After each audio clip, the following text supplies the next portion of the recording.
या सब बोलोगे तो बताओ, एक आदमी डिसाइड करो। नहीं आप बोलो आप ठीक है। अरे वहाँ तो सरकार का कोई नुमाइंदा नहीं आता, कोई देखने ही नहीं आता।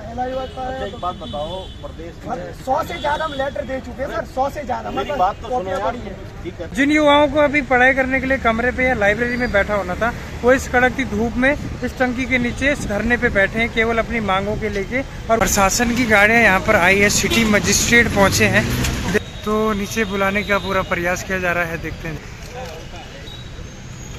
आप फोन की डिमांड आने के पहले नहीं तो बात करो। इसी प्रकार से चोरी डकैती हुई, मैं कहता हूँ कि गुंडा राज हम बना देंगे।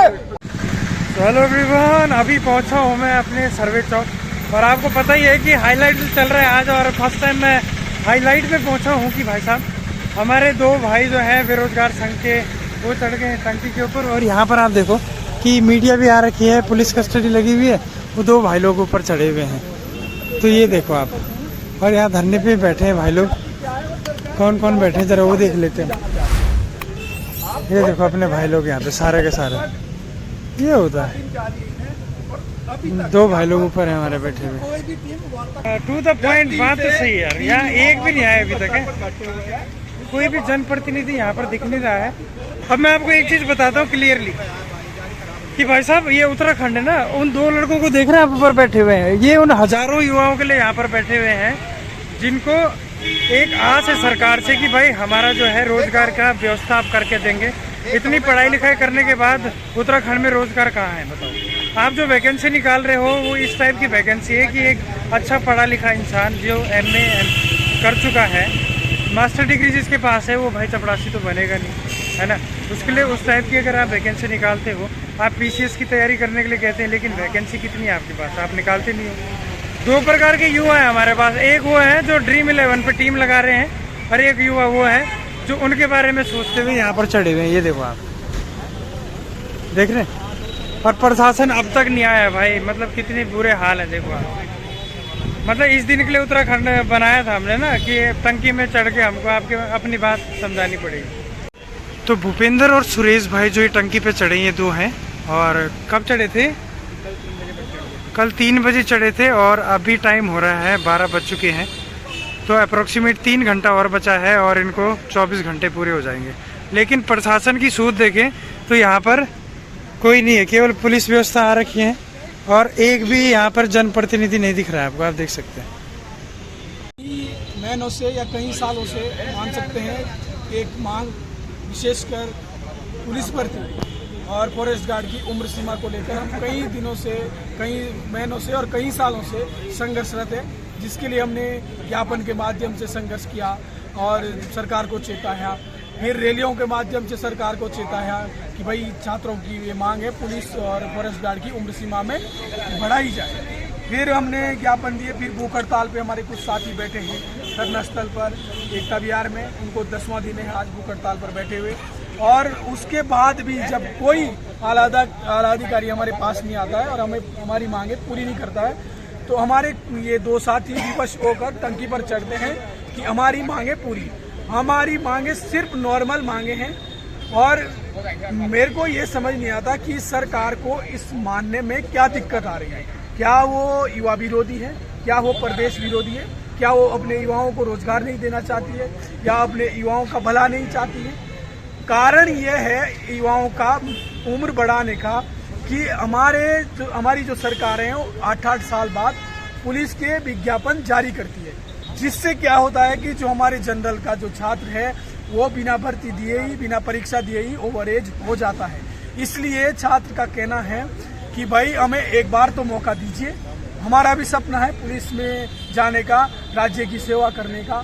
और मांगती कि जो ऊर्जा विभाग के जितने भी निगम हैं उन पे उनके जो विज्ञापन है, भर्ती कैलेंडर है, वो अभी तक नहीं आया। 8 साल से उनकी वैकेंसी नहीं आई है। उनके चाहे JEE के पद हो या TG2 के पद हो, 8 साल से भर्ती नहीं आई है उसमें। जो हमारे डिप्लोमाधारी और ITI के जो छात्र है वो लगातार संघर्षरत है, परेशान है कि भाई हमें 8 साल हो गए, लगातार हम तैयारी कर रहे हैं, तो कहाँ जाए हम, हमारे वैकेंसी नहीं निकाल रही। अभी हाल ही में आयोग ने कैलेंडर निकाला, लेकिन उनकी कोई वैकेंसी नहीं उसमें, क्या करेंगे वो लोग।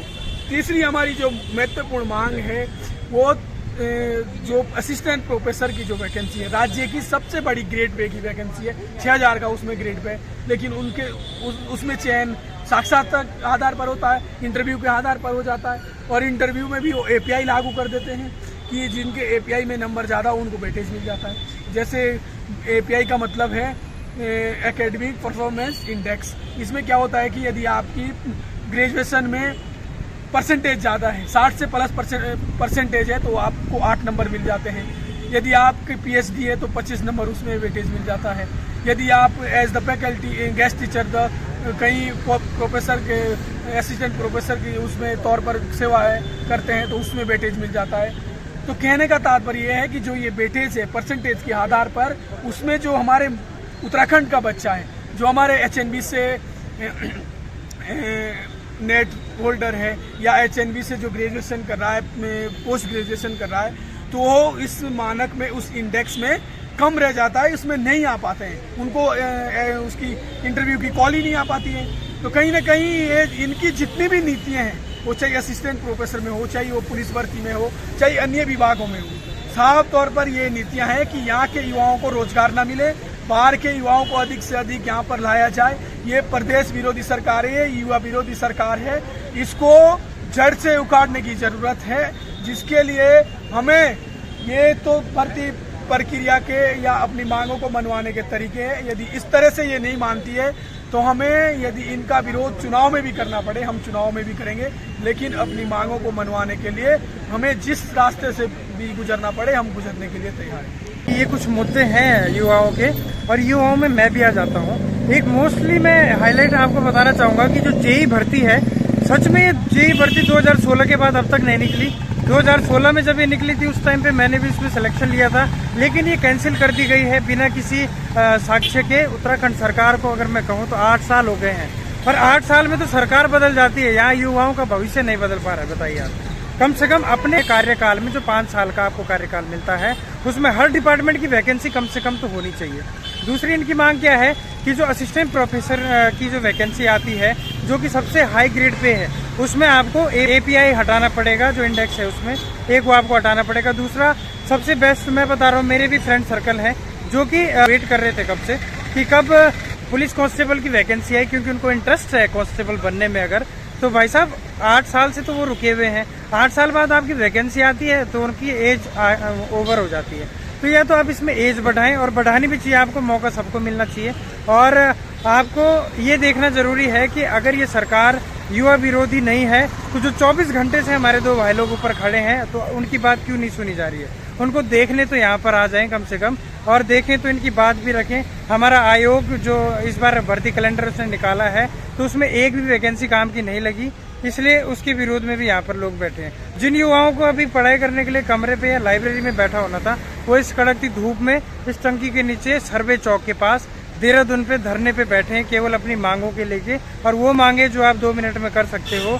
सो गाइज, आपने अगर ये पूरा ब्लॉग देखा, आपको अच्छा लगा, आप घर बैठे यहाँ पर आप नहीं आ सकते, लेकिन आप इसको ज़्यादा से ज़्यादा शेयर करें, ताकि आम जनता के पास, आम लोगों के पास ये मैसेज जाए कि ये ऐसे भी लोग हैं, ऐसे आज की डेट में फ्री फायर पबजी पे अपना टाइम खराब कर रहे हैं, उनको इतना तो समझ आ जाए कि ऐसे भी छात्र हैं आज भी जो और हजारों छात्र के लिए अपनी जान भी दांव पे लगाने के लिए तत्पर हैं।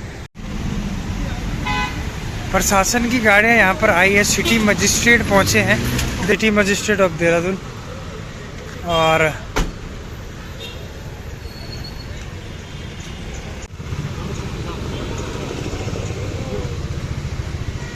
नहीं बातें आप देख रहे हैं कि 1000 से ऊपर ज्ञापन दे दिया, अभी तक कोई मिलने को तैयार नहीं। मैं क्या कह रहा हूँ, तुमने हमारे भी तो प्रिंट देते हैं, एक प्रिंट 15 रुपए का आ रहा, कौन दे रहा हमको? कोई सरकारी कर्मचारी थोड़ा ना दे रहा है। घर से जो है 1000 रुपए 2000 रुपए अदा करते हैं, वो उसी में चले जाता प्रिंट तक करा। ये बात बोलोगे सर, उन पहले भी ज्ञात कर चुके हैं, उनके संज्ञान में डाल चुके हैं। उनको बोलना ना ये बात, वो अपने आप मिलाएंगे। दे चुके हैं सर, आप ज्ञापन समझे नहीं। अरे मैं कह रहा हूँ, मान लीजिए किसी सीनियर अफसर पे आप जाते हो, तो सीनियर अफसर से ये तो कहते हो कि जी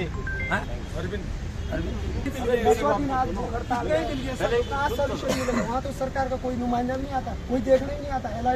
एक बात बताओ, प्रदेश में 100 से ज्यादा हम लेटर दे चुके हैं सर, 100 से ज्यादा। मेरी बात तो सुनो यार, ठीक है तुम अपनी बात को कह रहे हो, मैं सहमत हूँ। मैं कह रहा हूँ सबसे सर्वोच्च पद से आप मिलना चाह रहे हैं, तो सर्वोच्च पद के जो नीचे के तो सारे पद हमने दे बीच में हमारा युवा हमें अपनी मांगे रखते हुए एसडीएम से भी कोई ऐतराज नहीं, सिटी मजिस्ट्रेट से भी कोई ऐतराज नहीं। मुद्दा यह है कि मांग मंच में किस हाल आप में होंगे। मैं क्या कह रहा हूँ, है ना? आप जिस कार्यालय आज यदि उत्तराखंड DIPR में यदि डाल देते हैं कि पुलिस उम्र सीमा बढ़ जाएगी, हम अपने आप ही उतर जाएंगे। मेन है कि सोल्यूशन होना चाहिए, किसी से भी मिलाए सोल्यूशन होना चाहिए। ये नहीं कि हम गए वार्ता करी, आश्वासन दे दिया कि भाई हम वो हो जाएगा वाला नहीं हो आज चलेगा। जिस टेबल पे तुम जा रहे हो वो सबसे नियरेस्ट टेबल है सर्वोच्च अधिकारी की। यदि आप किससे बोल रहे हैं, मुझे किसी से मिलो पर हमारी बात सुनो, बात करो। तो ये आप देख सकते हैं। और प्रशासन के आला अधिकारी यहाँ पर आए हैं जो कि आश्वासन ये दे रहे हैं कि सबसे पहले आपको जो है प्रोटोकॉल का ध्यान रखते हुए नीचे लेवल से आपको बात पहुंचानी होगी। लेकिन इस टाइम पे जो अड़े हुए हैं अभी कि हमको डायरेक्ट CM के द्वारा बात करनी है, और वही एकमात्र अभी जो है आपका सॉल्यूशन कर सकते हैं इस भर्ती का। अगर यहाँ पर 2 मिनट का काम है, अगर यहाँ से एक फ़ोन कॉल CM साहब घुमा दें और बोलें कि चलिए जी एज बढ़ा दी जाती है, तो वेल एंड गुड। तो चलिए देखते हैं अभी और क्या क्या होता है। ये आप देख सकते हैं टीम अंदर गई है बात करने के लिए। देखते हैं क्या उनसे बात हो पाएगी या नहीं। अभी तो ये नीचे नहीं आए, तो नीचे बुलाने का पूरा प्रयास किया जा रहा है। देखते हैं जरा।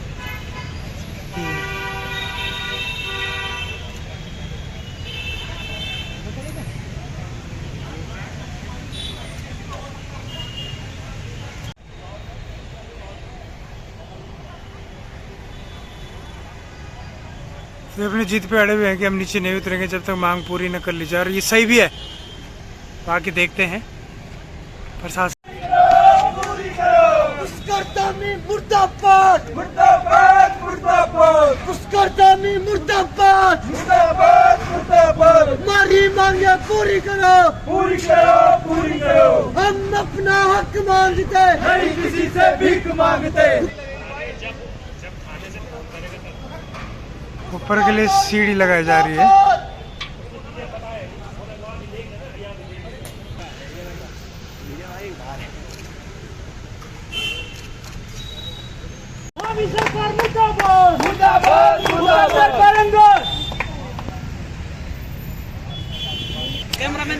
इस तरीके से पुलिस प्रशासन को ऊपर चढ़ना बिल्कुल भी जायज नहीं है।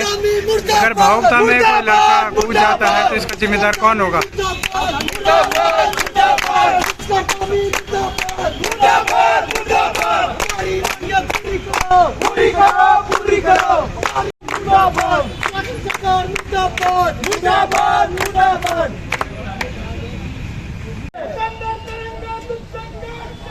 हम तुम्हारे साथ हैं,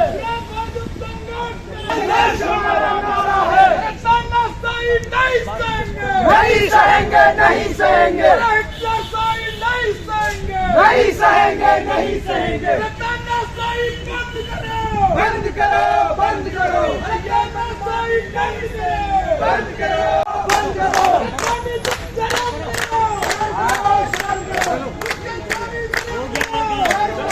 चलिए कुछ बात हुई है, अभी देखते हैं अब क्या होता है। नीचे आने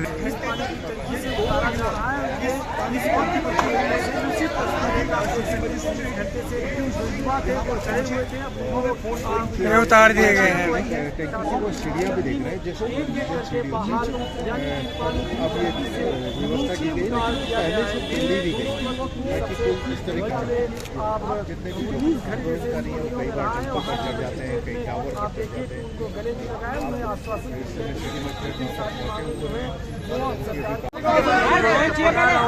फोन नहीं जा रहा हमारे, फोन नहीं जा रहा कल, तब तक बाहर नहीं आ रहा। फोन नहीं जा रहा हमारे, फोन चाहिए हमारे। सबके फोन ले लिए गए थे। अब फोन की डिमांड आने के पहले फोन कोविड-19 का फोन आज तक नहीं किया, 1.5 साल हो गया। 14 हो गया। हेलो भाई, 1.5 लाख चपत पर यहाँ पे छात्रों के फोन जब्त कर लिए गए थे और मांग रखी है कि जब तक वो नहीं आएगा तब तक गेट नहीं खुलेंगे। मिलाते हैं क्या? अब इस वक्त क्या वार्ता हुई है? देखो, हमारे बीच सिटी मजिस्ट्रेट साहब आए हैं और उन्होंने कहा कि हम प्रमुख सचिव मुख्यमंत्री से आपकी मुलाकात कराते हैं और प्रमुख सचिव मुख्यमंत्री से हम मुलाकात करने जा रहे हैं। 5 लोगों का डेलीगेशन हमारा जा रहा है और उनका क्या रुख रहता है हमारी मांगों को लेकर, क्या वो हमारी मांगों को मानते हैं, क्या वो मुख्यमंत्री से हमारी मुलाकात कराते हैं। उसके बाद अगर हमारी मांगों पर उनका सकारात्मक नहीं रहता तो हमारे पास अगला स्टेप फोन लाना है जरा। चलो कंतरा जी भी यहाँ पर है कि विरोध किस विषय में हो रहा है? माँ बाप कितने परेशान हो रहे होंगे इसके बारे में सोचिए। फोन छीन के ले जा रहे हैं, फोन में कुछ ऐसी चीजें नहीं। क्या मतलब भाई, इसलिए घर का कोई चोरी का फोन लाया क्या? इकलौता लड़का है, माँ बाप कितने परेशान हो रहे होंगे। कल से बच्चे की वार्तालाप नहीं हुई है। सम्मान दीजिए पुलिस प्रशासन को। यदि इसी प्रकार से चोरी डकैती हुई, मैं कहता हूँ कि गुंडा राज हम फैला देंगे। क्या ये उस बच्चे के बारे में तो सोचिए, माँ बाप कितने परेशान हो रहे होंगे। कल से उसका फोन बिल्कुल कल से फोन लूटा है इसका। किसने लिया है फोन? अभी कोई चौधरी साहब है, कोई सीओ साहब। तो चलिए फाइनली वर्क इज डन। तो कई बार क्या होता है, सडनली मैं सही टाइम पे पहुंच जाता हूं। आज भी मैं सही टाइम पे ही पहुंच गया था। तो चलिए, अभी जो है सचिव जी से बात करने का आश्वासन दिया है। अभी सचिवालय जाएंगे, सचिव से बात होगी और उसके बाद देखते हैं क्या निष्कर्ष निकलता है। और चलिए, इसी के साथ आपको ब्लॉग कैसा लगा ज़रूर बताएं और शेयर ज़रूर करें, कमेंट ज़रूर करें कि आप उत्तराखंड सरकार और युवा के बारे में क्या सोचते हैं। अपनी राय ज़रूर कमेंट में दें। Thank you so much. जय हिंद, जय भारत, जय उत्तराखंड।